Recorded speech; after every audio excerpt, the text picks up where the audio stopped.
ये जन्नत से हजरे अस्वद अता फरमाया।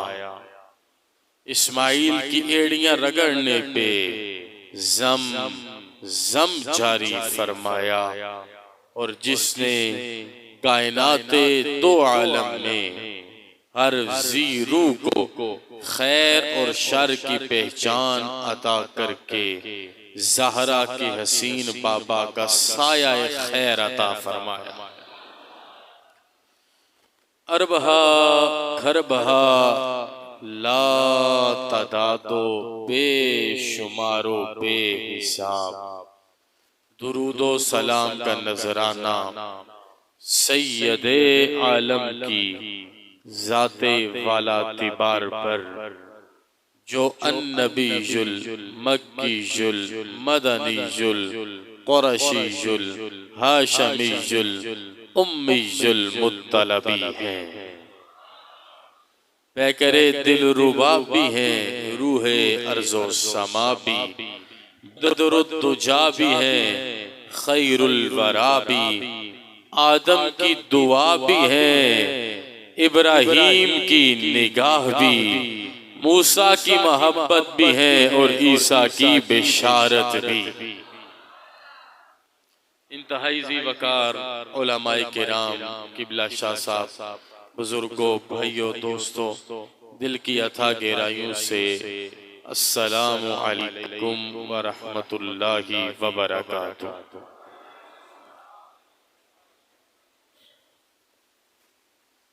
हम अल्लाह पाक का जितना भी शुक्र अदा करें उतना कम है। क्या उसने सेहत और खैर के साथ हमें अपने घर में अपने और अपने हबीब और हबीब मुकर्रम के दीन और कुरान के जिक्र के लिए आने की इजाजत अता फरमाई है। कुरान पाक का 11वां पारा है। कौन सा पारा है?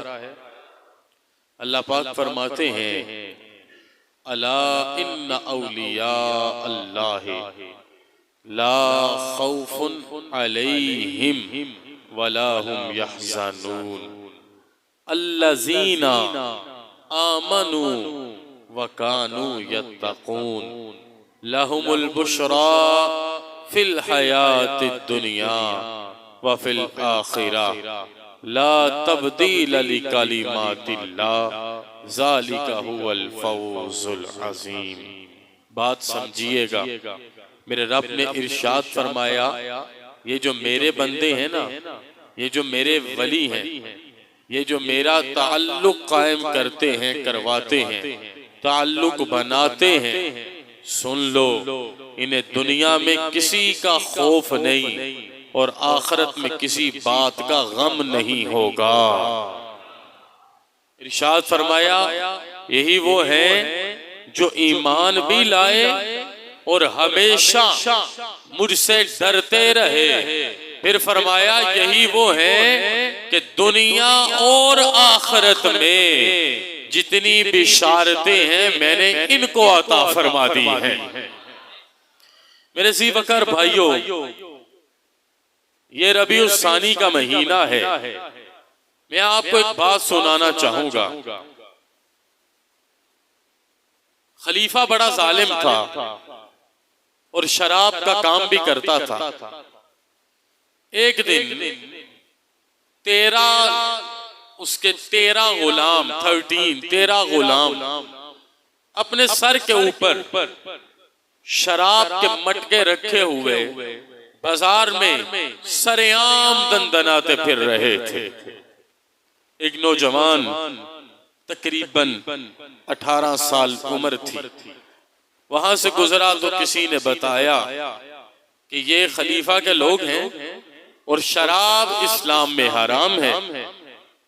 कहा कि दुनिया में किसी का डर नहीं है, शराब इस्लाम में हराम है, ये शराब सर पे रख के फिर रहे हैं। बात दिल से सुनिएगा। उस नौजवान ने एक बड़ी सी लकड़ी उठाई और एक एक करके 13 के 13 मट्टी के मटके शराब वाले तोड़ दी। बात समझने के नहीं समझ? ये सबसे आला मेरे नबी सल्लल्लाहु अलैहि वसल्लम की हदीस के मुताबिक ये ईमान का सबसे आला मेयार है। सबसे आला मेयार है।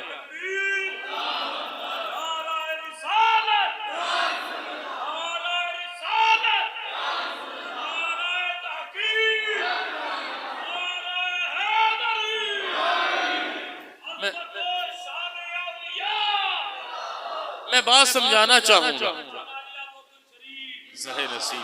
मैं बात समझाना चाहूंगा कि जब ये बात खलीफा तक पहुंची तो लोगों ने उस जवान से कहा खलीफा तुझे नहीं छोड़ेगा। अब खलीफा ये कोई किस्सा कहानी नहीं है, कोई आम बात नहीं है। I need full attention with full of pain. मुझे आपकी तवज्जो चाहिए, ये कोई किस्सा कहानी नहीं है।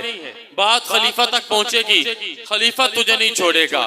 तो उस जवान ने पता क्या जुमला बोला, उसने कहा लो फिर मैं इस बाजार में बैठता हूँ ताकि जब खलीफा के लोग मुझे ढूंढने आए तो उन्हें कोई मुश्किल पेश नहीं आएगा। ये कौन सा मकाम है, ये कौन सा स्टेट्यूट है, ये कौन सा मर्तबा है। खलीफा के लोग ढूंढते हुए आए, उस जवान को पकड़ के ले गए। खलीफा बड़े गैज़ो गजब में अपने महल में दाएं से बाएं, जरा दिल की गहराइयों से सुनिएगा, दाएं से बाएं बड़ा लोटपोट हो रहा है और बड़ा उड़ उड़ के चक्कर लगा रहा है। जब वो जवान उसकी मजलिस में आता है तो बड़े गुस्से से पूछता है, जवान तुझे किसने इजाजत दी मेरी रियासत में, मेरी हुकूमत में, मेरे लोगों के सर पर मेरे शराब के मटके और तू सरेआम तोड़ दे। जवान को कोई घबराहट नहीं हुई, उसने दाएं और बाएं देखने के बाद आसमान की तरफ देख के इशारा किया, मुझे इस काम की इजाजत नहीं, मेरे अल्लाह ने हुक्म अता फरमाया है। इजाजत नहीं दी, मुझे मेरे अल्लाह ने हुक्म अता फरमाया है। इतना कहना था कि बादशाही निकलती गई और जिस्म पे कपकपाहट तारी हो गई। कहा कि तुझे तेरे अल्लाह ने एहतसाब पे मुकर्रर किया है। कहा हाँ, मुझे मेरे रब ने मोहतसिब बनाकर भेजा है और आज मैं इन सब को बताना चाहता हूँ, खलीफा क्या, जमाने में जो भी मेरे अल्लाह की हदूद को तोड़ेगा मैं सरेआम उसका एहतसाब करूंगा। बात जरा दिल से सुनेंगे। खलीफा पता क्या कहता है, उसे पता चल गया बड़ा नेक लड़का है, बड़ा ईमानदार, बड़ा खूबसूरत जमील मियां साहब, बड़ा जमील और हसीन लड़का, बड़ा नेक लड़का। तो उसने कहा कि चलो मेरी ये काफर कबूल करो, आज से मैं तुम्हें पूरी रियासत का मोहतसिब बनाता हूँ। पता उस जवान ने क्या कहा, उसने मुस्कुरा के कहा, तुम भी कितने बेवकूफ हो, जिसे खालिक चुन रहा हो उसे मखलूक की हाजत क्या है।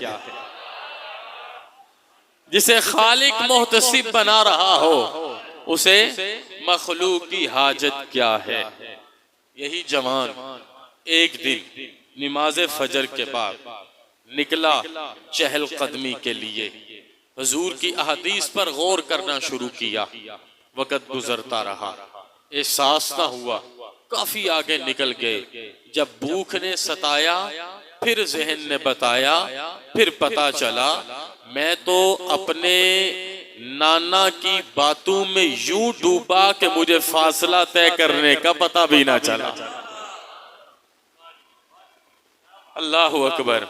जब भूख ने ज्यादा सताया, करीब दरिया को पाया, दरिया में बहता हुआ एक सेब आया, हाथों से उठाया, दांतों से चबाया, अलग से गुजारा, पेट में उतारा। जब उतरा पेट में तो समझ आ गई कि अवाम के जवास खवास के अयूब होते हैं। वो बातें जो अवाम के लिए जायज, वो खास लोगों के ऐब हुआ करती हैं। जरा दिल से सुनिएगा।